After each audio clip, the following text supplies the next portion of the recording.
Hola a todos, gracias por sumarse a este webinar de hoy orientado a la plataforma IBMI. Hoy nos convoca la temática de las 5 mejoras rápidas y efectivas para la seguridad de IBMI. Vamos a tratar de que esta sesión ayude a todos los que son usuarios y administradores de la plataforma a conocer más aún detalles de la plataforma y que nos permitan tener un entorno más seguro aún. Mi nombre es Amneris Teruel, trabajo hace tiempo en el equipo de Help Systems, estoy en las oficinas de Buenos Aires y es un gusto compartir con ustedes esta sesión. Encarando el tema de la seguridad, ¿sí?, dentro de IBMI, todos sabemos, ¿no?, que IBMI tiene una reputación muy buena dentro del rubro seguridad, se lo considera uno de los sistemas operativos más seguros del mundo, ¿sí? Eso es quizás conocimiento popular y además IBM mismo lo dice en su página web, ¿no?, que el IBMI está considerado como uno de los sistemas más seguros de la industria.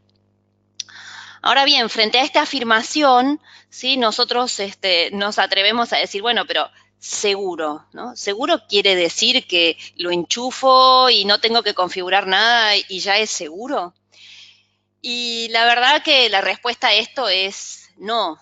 Lograr que nuestro sistema IBMI sea seguro requiere de una parte de trabajo por parte nuestra, ¿no?, de los administradores y de quienes gestionamos la aplicación. En el idioma inglés hay un juego de palabras muy lindo que es secure y secure able, ¿no? Digamos que el IBMI está en la variante secure able, ¿no? Porque sería que el sistema es seguro o es asegurable, ¿no? Sería mucho más adecuado decir que la plataforma IBMI es asegurable, es decir, que nos da todos los elementos, todas las herramientas para que quienes administramos la plataforma lo configuremos de tal forma de que sea seguro, ¿sí? No es seguro out of the box, o sea, yo compro un IBMI y así como viene de fábrica lo enchufo, no lo es, ¿sí? Tenemos que trabajar sobre eso y eso es lo que vamos a hablar hoy, justamente algunas sugerencias o mejoras concretas a hacer en la plataforma para que sea más seguro. Nosotros dentro de Help Systems hacemos un estudio anual de seguridad, ya lo venimos haciendo hace muchos años, más de una década, donde en base a información anónima que nosotros recuperamos de escaneo de diferentes equipos que hacemos en nuestros clientes, ¿sí?, esa información la recolectamos porque esos clientes aceptan compartir esa información con nosotros y en base a eso hacemos una estadística o un informe con estadísticas de cómo está configurada la seguridad dentro de los IBMIs que hay en el mercado, ¿sí? De hecho, este estudio lo pueden ver en nuestra página, ahí tienen el link, y es notable como año tras año vemos que hay puntos comunes de mala configuración o configuración que no está lo suficientemente ajustada, que puede mejorarse y que tiene un impacto importante sobre el resultado final de la seguridad. A todo esto, o sea, yo ahora les voy a presentar estas 5 mejoras, digamos, hay que ser realistas, o sea, si estamos en una situación en que el equipo que estoy administrando está en una configuración de seguridad de un nivel bajo, es algo que no voy a poder revertir en el tiempo, o sea, si está en un nivel de seguridad bajo o de no buena calidad, será producto de muchos años o producto de quitarle el foco a la plataforma en un tiempo, entonces no podemos pretender que esto lo vamos a arreglar rapidísimamente, ¿no? Va a haber trabajo por hacer, ¿sí? Sin embargo, hay cosas que podemos hacer hoy, ¿sí? Soluciones mágicas no, o sea, si ustedes se encuentran en el mercado soluciones que dicen, bueno, configúrelo y olvídese, listo, nunca más revise la seguridad del IBMI porque ya está todo resuelto, no es tan así, ¿no? Esto, como sabemos, la seguridad es estar por detrás del tema todo el tiempo, no, es un camino que no tiene fin, ¿sí? Sin embargo, hay mejoras que hoy se pueden empezar y son las que vamos a ver ahora. Vamos a empezar por la primera. Y la primera está vinculada a lo que es auditoría de los sistemas, ¿sí? Ustedes saben que, por ejemplo, en los aviones es un clásico que ante cada catástrofe o cada accidente, lo primero que se mira es la caja negra, ¿no? Para ver los detalles de qué se hizo, a qué velocidad iba, a qué altura volaba, las acciones del piloto, las conversaciones con la torre de control. Bueno, ese es un detalle minucioso de toda la actividad de vuelo. En el IBMI podemos tener lo mismo, exactamente lo mismo. Por eso es una de estas plataformas asegurables, porque tiene esta funcionalidad nativa dentro del sistema operativo.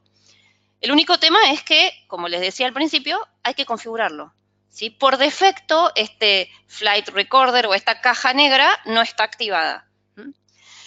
Eso que llamamos la caja negra o la auditoría dentro del IBMI, justamente, bueno, es el Audit Journal en inglés, el diario de auditoría, lo van a ver en las traducciones tal cual lo hace IBM, o registro de auditoría. Y bueno, en nuestro estudio de seguridad, una de las estadísticas de las cuales tomamos nota es de todos los IBMIs que forman parte de nuestra muestra, ¿cuántos tienen activada la auditoría? ¿Sí? Y bueno, en el último estudio nos dio 85% de las máquinas tenían la auditoría levantada, un 15% no. Es decir, hay un 15%, uno podría decir, bueno, pero es un porcentaje bajo. No es un porcentaje bajo, considerando que el IBMI generalmente es una plataforma crítica de negocio, ¿no? Hay un 15% que no sabe lo que ocurre en su equipo, ni tampoco tiene forma de saberlo, no tiene dónde mirarlo, ¿sí? Pero bueno, miremos la mitad del vaso lleno, hay un 85% que sí lo hace, ¿no? Sin embargo, de ese 85% que hoy está auditando, hay muchos que en esta configuración de la recolección de eventos que querés auditar, no están recolectando los eventos recomendados. Ahora vamos a hablar un poco sobre los tipos de eventos que podés recolectar, cuáles son más críticos, cuáles menos. Pero bueno, de ese 85% es común que veamos que están auditando, pero quizás eventos importantes no los están auditando, o a la inversa, están auditando eventos a veces irrelevantes y muy voluminosos, ¿no? Otra cosa que también pasa, que vemos mucho en los clientes, que la información no la guardan el tiempo suficiente. Entonces, no la guardan o no tienen políticas de guardado o de retención, entonces cuando la necesitan ya no la tienen disponible. Otros ni siquiera miran la auditoría de manera proactiva, solo lo hacen ante una necesidad puntual, ¿sí? Y además hay muchos que no tienen herramientas para mirar esta auditoría. El IBMI registra mucha información. Si no tenés la ayuda de alguna herramienta, algún criterio de búsqueda, algún criterio de filtrado de selección, realmente es una tarea tediosa, ¿sí? Y por otro lado, el registro de auditoría se usa para una finalidad como colateral o anexa, que es la alta disponibilidad. Las herramientas que replican por software un ambiente a otro, se basan, en su mayoría, en los recursos nativos que le da el IBMI, y entre ellos el Journal de Auditoría. Bueno, cuando se hace uso de la auditoría estrictamente para alta disponibilidad, las herramientas levantan o activan la auditoría de aquellos eventos que son importantes para la replicación y no necesariamente importantes desde un punto de vista de seguridad. Por eso, a no confiarse, o sea, muchos clientes dicen, no, yo ya tengo la auditoría levantada porque estoy replicando para alta disponibilidad. Sí, pero es probable que desde un punto de seguridad estén faltando algunos eventos, como por ejemplo, auditar los fallos de permisos, los fallos por permisos, o sea, un intento de acceso a un objeto y un acceso denegado. Por ejemplo, esto es importante desde el punto de vista de seguridad, sin embargo, una herramienta de replicación eso no le interesa y por eso mismo no lo activa cuando la herramienta lo hace por su cuenta. Si vamos un poco al conocimiento o a la información de lo que es el Journal de Auditoría, es un tipo de objeto asterisco JRN que debe llamarse, así como lo dice acá la pantalla, QAUD-JRN, es obligado que se llame así, y debe residir en la biblioteca QSIS, ¿sí?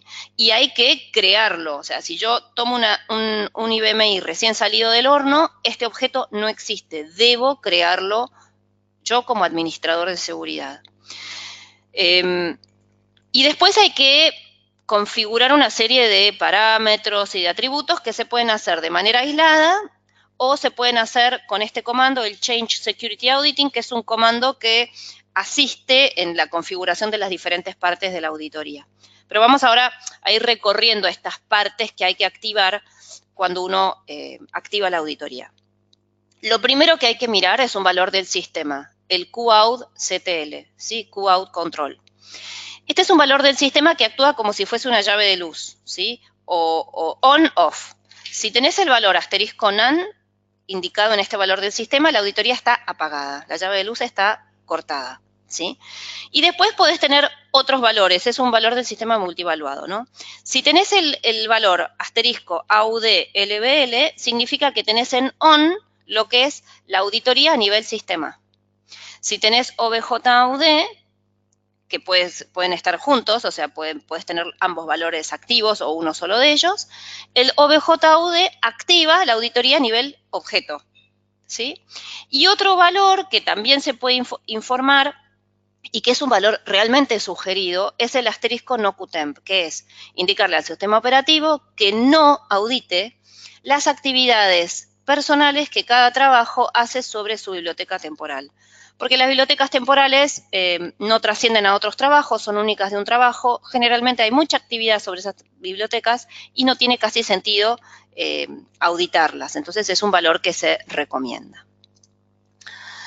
Y después hay otro valor más, que es el QOutLevel, que es el que cuando la llave está encendida, ¿no? A ver, el valor anterior era QOutControl.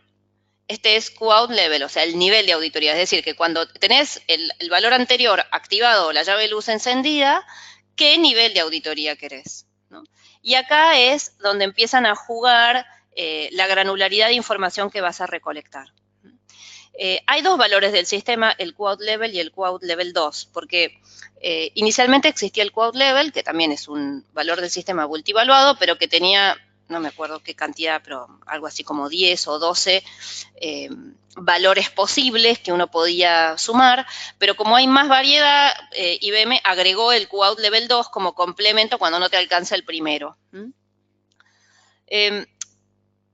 Los valores que se sugieren por defecto activar son estos 5 que están aquí, OutFail, Create, Delete, Security y Save Restore, son los valores orientados a seguridad y que si, o bien en el valor del sistema explicitan estos 5 o ponen asterisco default set, ¿sí? Y automáticamente pone estos 5 valores.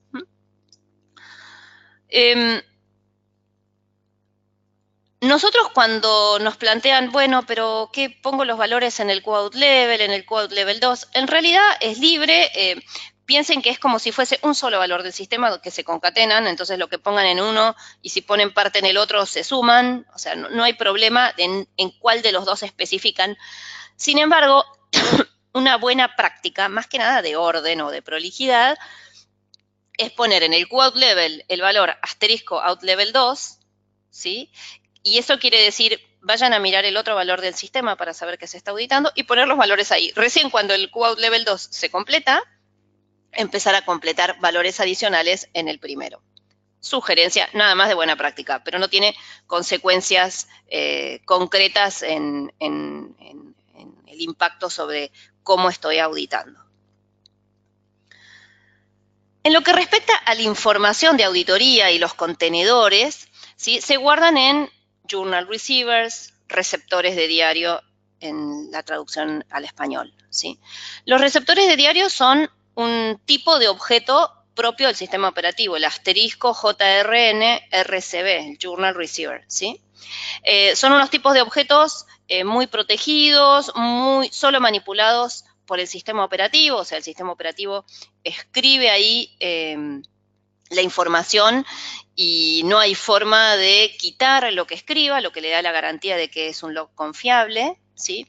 Uno como usuario puede escribir voluntariamente en un receptor de journal, ¿sí?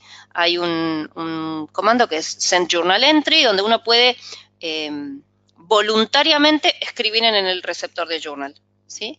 Esto lo usan muchas herramientas, ¿sí? Para dejar rastro confiable de alguna actividad crítica. El receptor de journal puede ubicarse en cualquier biblioteca.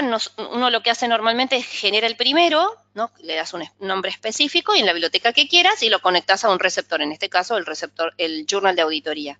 Y después esos receptores tienen un tamaño máximo que uno lo puede setear en el momento de creación y que cuando se llega a ese tamaño máximo se le puede indicar al sistema operativo que automáticamente genere el siguiente. Entonces, en la misma biblioteca con el mismo nombre genera el siguiente objeto y le agrega atrás un número de secuencia. Entonces va generando algo así como una cadena de receptores. Los receptores quedan encadenados. O sea, un receptor conoce cuál es el receptor anterior y cuál es su receptor siguiente, de manera que si uno consulta información que debe ser recopilada en varios receptores, el sistema operativo lo resuelve porque esta cadena, este chain de receptores, está administrada por el sistema operativo. Si alguno de ustedes quisiese, hoy ya tiene los receptores de journal en alguna biblioteca y quisiese cambiar eso, es tan simple como crear un nuevo receptor en la biblioteca que ustedes quieran, ¿sí? Y hacer el comando change journal para que de ahora en más utilice este nuevo receptor y de ahí en más la cadena se empezará a generar en esa nueva biblioteca. La explotación de la información que hay en la auditoría es pesado, es tedioso, los volúmenes son grandes. Entonces siempre aparece la necesidad de echar mano a una herramienta. Bueno, nosotros en Help Systems, en nuestro portfolio, tenemos una herramienta que se llama PowerTech Compliance Monitor, ¿sí? Que les permite usar tecnología web para generar reportes de manera centralizada de uno o varios equipos. Si ustedes están administrando varios equipos a la vez, con Compliance Monitor van a poder emitir reportes donde se suma información de los diferentes equipos o compara información de los mismos y además no solo saca información del journal de auditoría, sino también de configuración, ¿sí? Cómo están los perfiles de usuario, los perfiles de grupo, usuarios con contraseñas por defecto, usuarios habilitados, deshabilitados, o sea, con esta solución pueden obtener reportes tanto del journal de auditoría como de la configuración en sí de los equipos. Incluye tipo scorecards donde te compara diferentes equipos en sus configuraciones, ¿sí? O te los compara con un baseline y te dicen, por ejemplo, no sé si los valores del sistema tienen los valores que vos querés que tengan, ¿no? Entonces puedes definir un baseline y automáticamente te lo compara y te marca diferencias. Y además te da la posibilidad de emitir reportes alineados a diferentes regulaciones, ¿sí? Si tenés que cumplir con PCI o con SOX, hay un conjunto de reportes que están orientados a esas regulaciones. Y otra cosa que veo que acá no lo indicamos por escrito, pero con Compliance Monitor además podés consolidar la información del journal y compactarla. Entonces, un tema que a veces acobarda a quienes administramos el IBMI en activar la auditoría es el volumen, es decir, bueno, pero se me va a llenar el disco, voy a tener que comprar expansión de disco, etcétera. Con Compliance Monitor no solo podés centralizar la información en un único IBMI, por ejemplo, sino que además lo compacta. Entonces el espacio en disco es muchísimo menor y nos permite mantener información en línea por más tiempo. Bien, mejora número 2. Abandonamos la auditoría. Pasamos a la siguiente. Antivirus. Históricamente se dice que el IBMI es inmune a los virus. Sin embargo, ahí es algo un poco engañoso, ¿sí? Los virus, o sea, el IBMI no va a sufrir, no va a ser infectado directamente y sufrir las consecuencias de una infección. Sin embargo, ¿sí? Puede ser fuente de problemas para virus en la red y puede tener impactos colaterales que afecten al IBMI en sí mismo, ¿sí? ¿Por qué? O sea, ¿por qué esto de difundir problemas en la red? Porque un virus, por medio de o discos mapeados, o archivos FTP que transmito, o imágenes que están infectadas, o cintas de backup que tienen objetos infectados, o la alta disponibilidad, que yo tengo algo infectado y se replica, ¿sí? Puede haber dentro de mi IBMI situaciones o condiciones que hagan que los virus se propaguen. Vamos a ahondar un poquitito en esto, ¿sí? En su IBMI no va a haber virus que estén afectando diferentes objetos, ¿sí? No voy a poder tener un programa RPG infectado, no. Sin embargo, el IBMI hoy no vive solo, vive conectado en la red, comparte discos, comparte diferentes recursos, y es ahí donde puede aparecer la propagación de la infección, ¿sí? Entonces, la importancia de contar con antivirus, ¿no? La respuesta general cuando uno conversa sobre esto es, sí, yo ya tengo mi antivirus, mi motor que escanea los diferentes discos, Windows-based por la gran mayoría. Sin embargo, acá tenemos que hablar de un antivirus nativo, ¿sí? Si ustedes tienen soluciones de antivirus para otras plataformas, está muy bien y hay que tenerlo, pero también hay que tenerlo para IBMI. Cada motor de antivirus conoce bien la plataforma en la cual ejecuta y es exhaustivo en esa plataforma. Si un disco mapeado dentro del IFS del IBMI lo escanea con un antivirus Windows Oriented, lo que ocurre es que no va a ser una mirada exhaustiva para una plataforma IBMI, ¿sí? Entonces ahí la importancia de contar con antivirus nativos, ¿sí? Y además, no hay que olvidarse de que hay vulnerabilidades del día cero, o sea, esas vulnerabilidades que aún no han sido descubiertas, pero que se explotan inmediatamente una vez que se ha encontrado la vulnerabilidad en manos maliciosas, ¿sí? A veces hay fallas en las firmas de los antivirus, en las actualizaciones, o que el motor del antivirus está desactivado. Entonces, a no bajar la guardia con respecto de los antivirus y el IBMI. Entonces, los virus tal como se conocen hoy, tradicionales, no sabemos los virus que pueden aparecer mañana, pero los que hay hoy no van a infectar un objeto del IBMI, ¿sí? Eso está claro.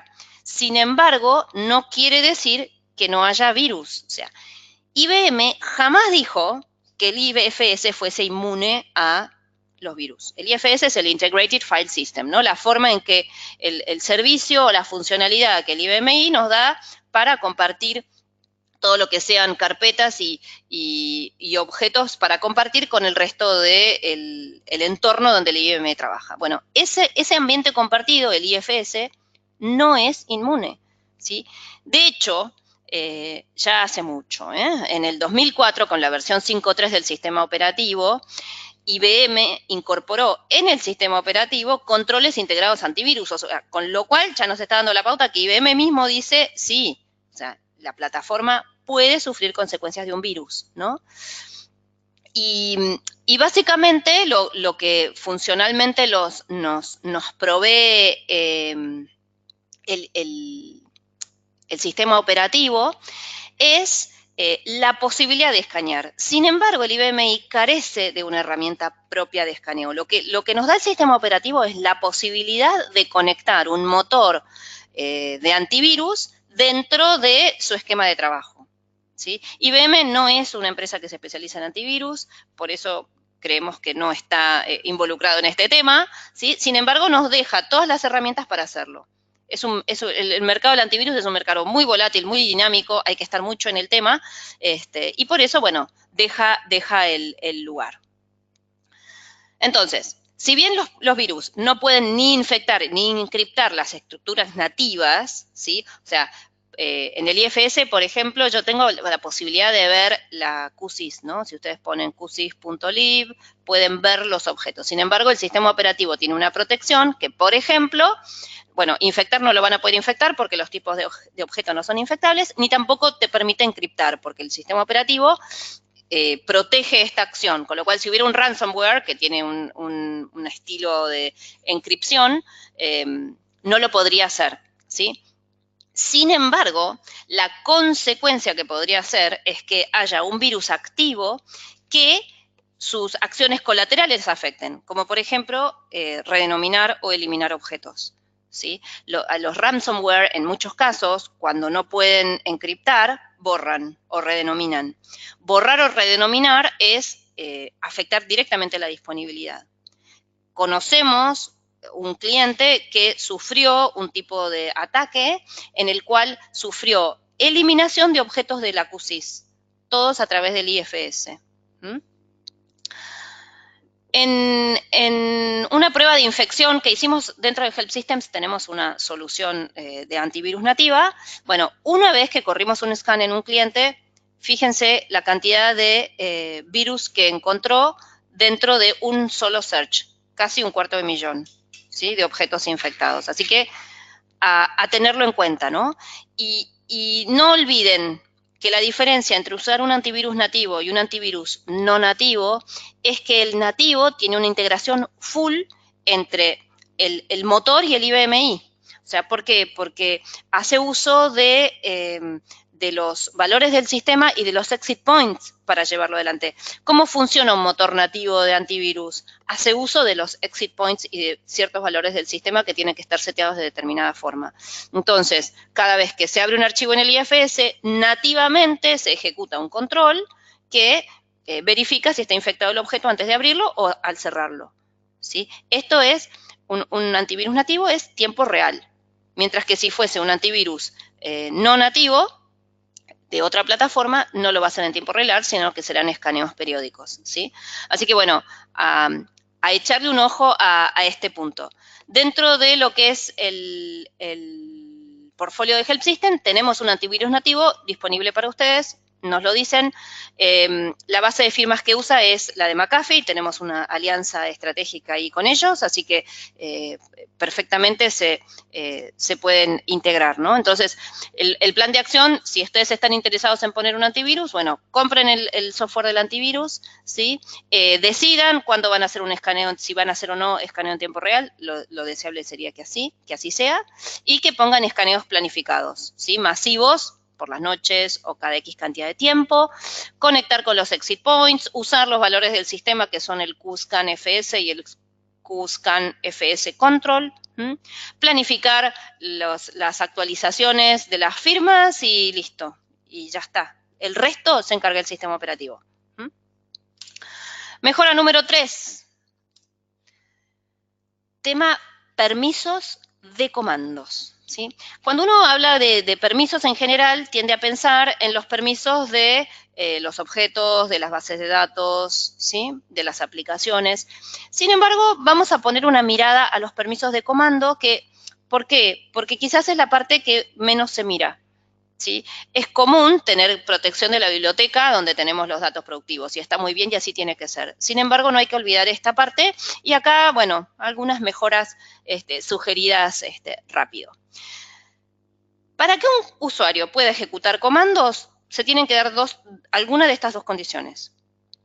O tiene acceso a la línea de comandos y tiene capacidad ilimitada para su ejecución, o tiene la posibilidad de hacer uso de una función de red, el FTP, la ejecución de comandos remotos, para poder someter un comando a través de esos caminos. Estas son las dos grandes vías, ¿sí?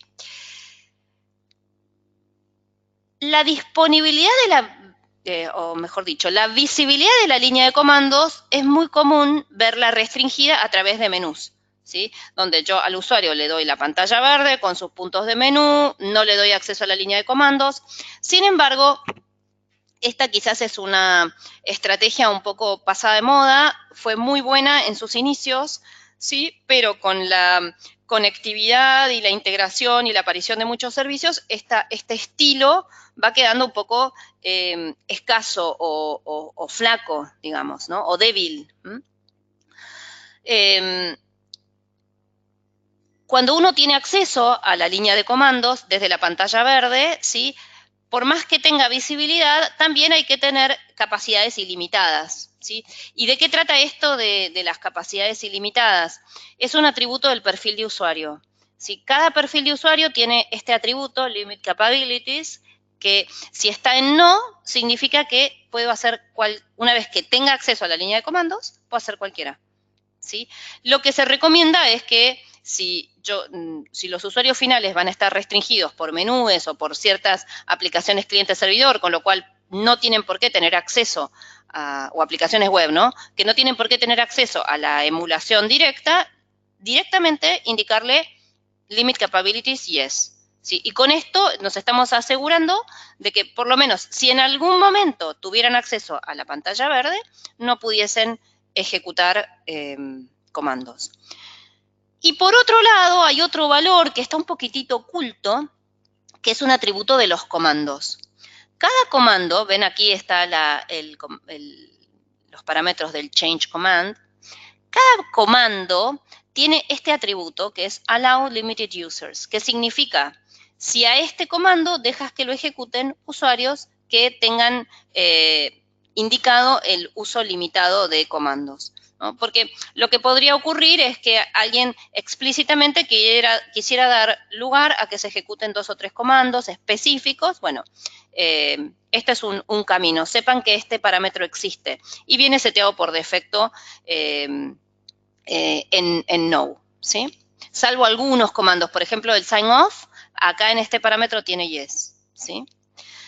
Y después hay otro tema a tener en cuenta con los comandos, que es el permiso del objeto, ¿sí? En el IBMI todos son objetos, los comandos también son objetos, y si son objetos tienen permisos. Entonces, fíjense, acá estamos editando los permisos de un objeto en particular. Entonces, si tiene public use, significa que este comando puede ser usado. Cualquiera puede usar este comando, ¿sí? Uno podría poner exclude, es como cualquier otro objeto, ¿no? Sin embargo, hay que agregar algo más, que hay algunos comandos que además de esto, del permiso al objeto en sí y el permiso a la línea de comandos y todo lo que vimos antes, te exige un permiso especial adicional, ¿sí? Que es, por ejemplo, el end subsystem tiene el permiso especial job control. O sea, yo por más que tenga public use, si no tengo job control, no voy a poder ejecutar el end subsystem. Entonces, quizás un poco para resumir, si estoy en la pantalla verde, ¿sí? Se deben cumplir una serie de cosas para que yo pueda ejecutar ciertos comandos. Tengo que ver la línea de comandos, tengo que tener permiso a ejecutar comandos o al comando en sí, el permiso sobre el tipo de objeto y el permiso especial si hay alguno requerido, ¿sí? Esto con respecto a la pantalla verde. Sin embargo, cuando nos movemos de la pantalla verde y nos vamos a los servicios, la historia cambia, ¿sí? Cuando vamos a servicios de red, ¿sí? El atributo del perfil de usuario, ese que vimos al principio, donde le podías decir limit capability yes, ¿sí? No cuenta, se ignora. Con lo cual, ya no tengo que confiar tanto en ese parámetro. Entonces, si miramos lo mismo que veíamos antes, pero en vez de para la pantalla verde, para los servicios de red, los dos primeros condiciones desaparecen, ¿sí? Para un FTP no necesito visibilidad de la línea de comandos, puedo tener limit capabilities yes, y sin embargo voy a poder ejecutar los comandos vía FTP de manera remota. Pero bueno, está claro que después vendrá el permiso sobre el objeto comando y los permisos especiales. Eso no se altera. Sin embargo, es un control más débil porque justamente los dos primeros puntos no se cubren. Bien, así que a tener en cuenta ese aspecto, ¿no? Los permisos de los comandos, a trabajar en ese punto, ¿no? A revisar cómo están los permisos de los comandos en mi equipo. Mejora número 4. Y acá nos metemos con los privilegios especiales o los privilegios administrativos o special authorities cuando uno lo mira en el sistema operativo en inglés, ¿sí? Dado que el IBMI es una plataforma que viene evolucionando, que acaba de cumplir 30 años, entonces que viene desde 30 años atrás evolucionando, si miramos el esquema del armado de los perfiles de usuario desde aquella época a hoy, el volumen de cantidad de usuarios se ha incrementado notablemente. Antes, en sus inicios, teníamos menos usuarios, menos estaciones de trabajo, todas eran terminales conectadas con tecnologías antiguas. Bueno, con el paso del tiempo, y de algún modo este gráfico trata de representarlo, se ha ido multiplicando la cantidad de los usuarios, ¿sí? Y en esa multiplicación, no necesariamente, al menos eso lo vemos en muchos clientes, se ha tenido la precaución de revisar los permisos especiales que se les otorgan, ¿sí? Entonces, esta evolución tecnológica clarísima que fue ocurriendo a lo largo de los años, no vemos que esté acompañada por un ajuste de la configuración de los usuarios en los equipos. Miren, acá tenemos una estadística en base al estudio de seguridad que les comentaba que hacemos todos los años en Help Systems. Acá tenemos la estadística de el número promedio de usuarios por equipo que tienen el permiso especial.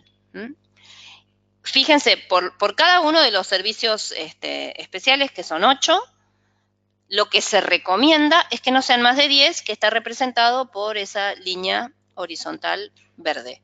Miren, en promedio, por ejemplo, Job Control, casi 350 usuarios por equipo en promedio que tienen este permiso. ¿Es realmente necesario que un usuario tenga Job Control? ¿Sí? Un usuario, si no lo tiene, perfectamente puede manejar sus trabajos, los que él somete. ¿Necesita tener control sobre los trabajos que somete el vecino o el operador? ¿Necesita el control de la posibilidad de poder subir y bajar subsistemas, por ejemplo, que es algo que te da el Job Control? Bueno, claramente nosotros afirmamos como conocedores de la plataforma y proveedores de soluciones que esto es no sé si un vicio o una situación que se fue dando a lo largo del tiempo y que hoy no se le está prestando atención, pero es serio. Alguien con Job Control, desde un FTP, puede lanzar un comando, como el end subsystem, y detener un subsistema. Uno podría decir, bueno, pero es un comando que un usuario final no conoce. Bueno, sí, pero es muy débil ese argumento. Entonces, una fuerte invitación a mirar en sus equipos cómo están los diferentes privilegios. Lo mismo ocurre con el spool control. ¿Qué usuario necesita mirar los spools que no le pertenecen? Si yo no tengo spool control, puedo mirar mis archivos de spool, pero no los del vecino. ¿Sí? ¿Es necesario realmente mirar los spools del vecino o esto debería ser solo un atributo para los operadores o para el personal que está en el área operativa?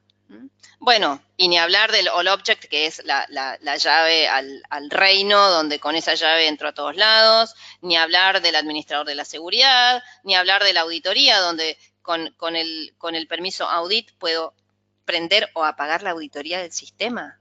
Muy importante. ¿Ustedes creen que en los equipos es necesario tener, no sé, como dice el gráfico, 75 personas que pueden activar y desactivar la auditoría? Bueno, una fuerte invitación a revisar esto, ¿no? Y acá tienen, bueno, acá hay algunos ejemplos donde esto es de los estudios de scanning que hacemos en los diferentes clientes, bueno, algunos ejemplos, ¿no? Donde algunos tienen como muy repartido, como el gráfico de arriba, muy repartidos los permisos, otros como que algunos permisos los tienen como muy cuidados y las barras son más dispares, pero bueno, sea como fuere, la recomendación es tener menos de 10 personas con cada uno de estos atributos.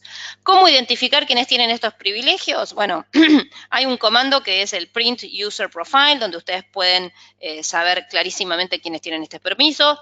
No se olviden los perfiles de grupo. Recuerden que cuando una persona integra un grupo, automáticamente suma a sus permisos los del grupo, ¿no? Entonces, a prestarle muchísima atención a los perfiles de grupo, porque si le doy un permiso a un grupo, a un perfil de grupo, automáticamente lo están heredando todos sus integrantes. Es razonable, pero a prestarle mucha atención. Y después, obviamente, limitar las líneas de comandos, limitar las capacidades en los perfiles de usuario, ¿sí? Audite sí o sí los usuarios que tengan estos privilegios. Si ustedes hacen un análisis y resulta que dicen, no puedo bajar a menos de 10 los all object, tienen que ser 40. Por la razón que sea y que ustedes puedan justificar, bueno, esas 40 usuarios sí o sí deben estar auditados. En realidad, los auditores, ustedes saben que seguramente ya han vivido muchas auditorías, no solo, bueno, por un lado exigen que estén bien establecidas las normas y las condiciones, sin embargo, cuando hay algo que no gusta o que no está tan bien, bueno, la forma de mitigarlo es la auditoría. Bueno, esa es la forma. Si no lo pueden quitar, auditen. Y algo a tener en cuenta, quizás a veces para quitar permisos especiales, es usar una metodología de trabajo que es la autorización adoptada. Ténganlo en cuenta, hay mucha bibliografía y ayuda. Desde nuestro lado, nosotros con nuestro portfolio los podemos ayudar con una solución que se llama PowerTech Authority Broker, que lo que hace es, o cómo funciona, o la idea es que los usuarios no tengan los permisos especiales otorgados de manera permanente y que con Authority Broker puedan otorgar estos permisos de manera temporal, ¿sí? O bien haciendo una solicitud a demanda o asignando ese permiso frente a la ejecución de algún proceso, de algún trabajo o de algún punto de menú. Y mientras Authority Broker otorga ese permiso temporal, garantiza una auditoría completa, no solo en la auditoría del sistema, sino con un formato tipo PDF, donde te deja todas las pantallas cuales recorrió o los comandos que ejecutó. Entonces, por ejemplo, un uso que el otro día un cliente, justo viendo Authority Broker, le encontraba, y de hecho la compra fue el disparador, que muchas veces durante el proceso nocturno hay alguna dificultad, algún usuario del área de desarrollo tiene que ingresar a tocar alguna información en la base de datos con todos los permisos que eso requiere, ¿no? Bueno, la necesidad de guardar registro exacto de qué hizo cuando entró al SQL, qué comandos hizo, cuántas filas se actualizaron en cada caso. Bueno, esa información toda queda disponible con Authority Broker. Entonces, no más permisos definitivos, sino a demanda. Y la última de las mejoras, la número 5, es trabajar con los exit points, ¿sí? Ustedes saben que IBMI tiene una base de datos integrada, DB2, que al principio estaba medio oculta, ahora se le está dando un poco más de promoción, pero claro, si yo tengo un usuario y una contraseña para entrar al IBMI, tengo acceso a la base de datos, ¿no? No como en otras plataformas donde quizás tengo SQL Server, tengo Oracle, entonces puedo tener usuarios propios de cada uno de los motores, ¿no? Acá la seguridad está integrada de la base de datos con el sistema operativo. Entonces, si alguien, por ejemplo, puede entrar vía FTP o vía algún servicio a mi IBMI, va a tener acceso a la base de datos, ¿sí? Entonces, ya otra vez como hablábamos hoy, punto de menú ya no es tan seguro como lo era antes, ¿no? Entonces, hoy, digamos, tanto la seguridad por menú como la seguridad por aplicación, ¿sí? ¿Qué puede hacer cada usuario? Depende del punto de menú que le habilito, hoy son débiles. Hoy tengo la obligación de atacar este problema, que por los diferentes servicios tengo acceso a toda la base de datos que está dentro del IBMI, ¿sí? Sea ODBC, JDBC, DDM, FTP.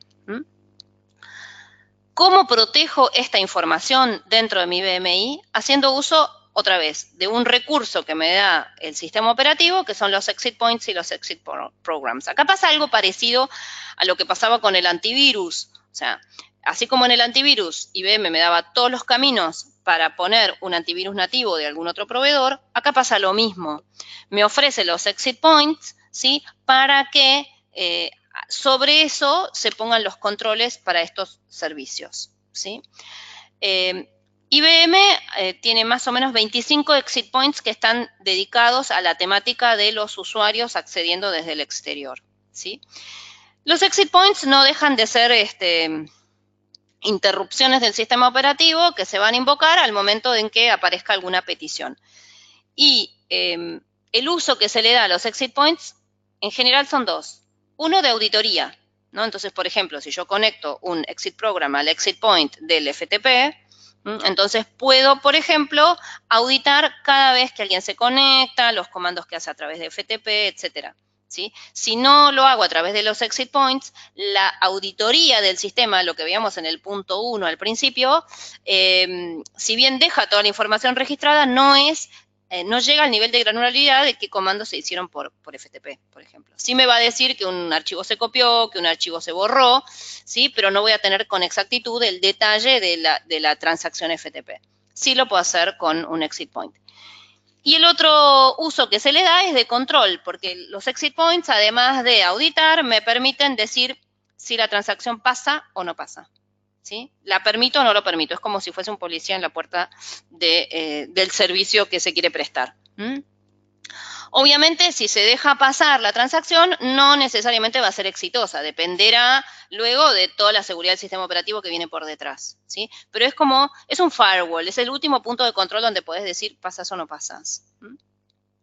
Entonces, justamente estos exit programs, ¿sí? Son los que nos van a ayudar a controlar los accesos, ¿no? Prevenir accesos no deseados, permitir los aprobados, ¿sí? Alertar ante intentos fallidos de conexión, ¿sí? Y mirando en nuestro estudio de seguridad, también hicimos una estadística de quiénes usan o no los exit points, ¿no? Entonces, fíjense, cantidad en nuestro estudio, ¿no? Cantidad de usuarios o cantidad de equipos que tenían uno o más exit points activados relacionados con seguridad, estos 25, eran un 74%. Había un 26% que no estaba controlando absolutamente nada. Pero si nos ponemos en exigentes y decimos, bueno, de los 25 exit points relacionados a seguridad, ¿quiénes lo tenían todos cubiertos? Solo un 9%. O sea, había un 91% que no lo tienen. Y realmente esto ocurre, creemos, porque es una actividad compleja, ¿sí? Si uno quiere configurar los exit points, tiene dos opciones. Opción 1, escribo los programas yo. Sí, escribo los 25 programas, los conecto a cada uno de los exit points. Estos programas tienen que estar muy bien programados con todos los parámetros específicos que el sistema operativo me indica, no tienen que crashear, etcétera, etcétera. Suelen ser complejos. Si quieren, ahí tienen un link donde está la documentación para la programación. Y la otra opción es comprar una solución comercial, que obviamente nosotros como proveedores de tecnología para IBMI tenemos nuestra solución, que es Network Security, que justamente les provee estos programas para conectar a los exit points y que van a poder controlar quién pasa, quién no pasa, si esta transacción se hace pero switchando de usuario y reglas de ese tipo, como un clásico firewall a nivel red. Bueno, sería acá un firewall a la escala del IBMI, ¿sí? Bueno, ya vamos redondeando, ¿no? Y acá un dicho de un cliente, ¿no? Que no lo tradujimos porque justamente nos parecía importante dejarlo fiel, ¿no? Diciendo que cualquier inversión que hagamos antes de un ataque a la vulnerabilidad que tengamos en nuestro equipo tiene un retorno de inversión cero, ¿no? Siempre nos parece que la plata que vayamos a gastar para mejorar la seguridad es como un gasto, ¿sí? Sin embargo, después de un ataque sufrido, ¿no? El retorno de inversión es absolutamente infinito. Entonces, es importante, bueno, nosotros como responsables de la gestión de la seguridad de nuestras empresas, generar conciencia, ¿sí? Sabemos que es uno de los temas que más preocupa a los responsables de tecnología, eso también está en las estadísticas que hacemos. Siempre seguridad está como primero en el ranking de los miedos o de los problemas que afectan a las áreas de tecnología, ¿no? Así que, bueno, quizás a través de estos webinars nosotros también trabajamos en generar esta conciencia y de prevenir, ¿no? Y les proponemos, para que ustedes, si quieren, evaluar el riesgo de cómo está su configuración, cómo está su entorno de trabajo del IBMI. Nosotros tenemos una actividad gratuita que es el Security Scan, donde en 5 minutos ejecutamos un proceso en su IBMI sin ningún tipo de impacto, no intrusivo, y les damos un reporte donde, comparado con estándares de mercado y recomendaciones de mercado, se compara la situación de su IBMI actual, y el resultado de este informe, si ustedes quieren, lo compartimos con algún especialista de Help Systems. De hecho, yo trabajo mucho en este tipo de actividades y es muy interesante lo que sale, ¿sí? Ver los resultados, preguntar por qué, y siempre aparecen las posibilidades de mejoras rápidas y simples. Esta es una actividad que es sin costo, les dejamos la licencia para que ejecuten el scan durante 7 días todas las veces que quieran, lo pueden hacer en varios equipos, ¿sí? Así que, bueno, ténganlo en cuenta. Además, bueno, los invitamos a entrar a nuestra página, que tenemos su versión en español, donde van a poder ver webinars como este, grabados, demostraciones, ¿sí? Datasheets de productos, artículos técnicos. Hay mucha información relacionada a seguridad. Seguridad es una de las marcas o de las líneas de negocio más fuertes dentro de Help Systems y en especial para la plataforma IBMI. Así que a sacarle el jugo. Es inacabable, o sea, yo creo que cada vez que entro a la página me sorprendo de qué cantidad de material hay que a veces todavía ni siquiera tuve el tiempo de mirarlo. Así que bueno, nos quedan unos 10 minutitos para cumplir nuestra hora de webinar, así que damos lugar a las preguntas. Ahí en el panel de control van a tener ustedes la posibilidad de escribir preguntas, ¿sí? Estas preguntas yo las voy a poder ver y voy a poder ir respondiéndolas a medida que ustedes las vayan ingresando. Y mientras van escribiendo, contarles que les vamos a enviar cuando este webinar termine la grabación, ¿sí? Esta sesión así tal cual la estamos viendo, la van a recibir grabada y los invitamos a que realicen este Security Scan gratuito, para que puedan ustedes conocer cuáles son las vulnerabilidades que sufrirían hoy en sus equipos, ¿sí? Compartir un poco experiencias, ¿sí? Bueno, acá tenemos una pregunta que nos hace Mario. Para ejecutar el escaneo de un IBMI, ¿solo son programas que leen y generan reportes? Sí.